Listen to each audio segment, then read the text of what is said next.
Сіз неге есінетінімізді ойлап көрдіңіз бе? Есінеу барлық адамдарда кездесетін табиғи құбылыс. Біз шаршағанда, ұйқымыз келгенде, немесе жалыққанда жиі есінейміз. Тіпті жануарлардың көпшілігі де дәл осылай есінейді. Есінеу кезінде адам аузын кең ашып терең тыныс алады. Бұл кезде өкпеге көбірек ауа кіреді. Ғалымдардың пікірінше есінеу ағзаның сергектігін сақтауға көмектеседі. Есінеудің ең жиі кездесетін себебі шаршау. Егер адам жеткілікті ұйықтамаса, немесе ұзақ уақыт демалмай жұмыс істесе, ми тынығуды қажет етеді. Сол кезде есінеу жиілейді.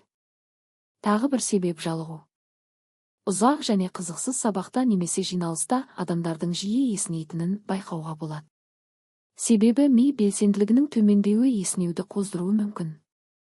Кейбір ғалымдар есінеудің тағы бір маңызды қызметі бар деп есептейді. Олар есінеу миды салқындатуға көмектеседі дейді. Терең тыныс алу кезінде ауа айналымы күшейіп, ми температурасының реттелуіне әсер етеді.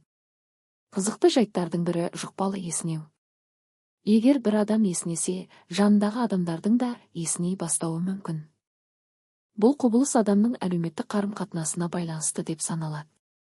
Көп жағдайда есінеу қалыпты жағдай. Бірақ егер адам күні бойы тоқтаусыз есіней берсе, бұл ұйқының жетіспеуі немесе денсаулықтағы басқа мәселелердің белгісі болуы мүмкін. Есінеуді азайту үшін таза ауада көбірек серуендеп, жеткілікті су ішіп, тұрақты ұйқы режимін сақтау қажет.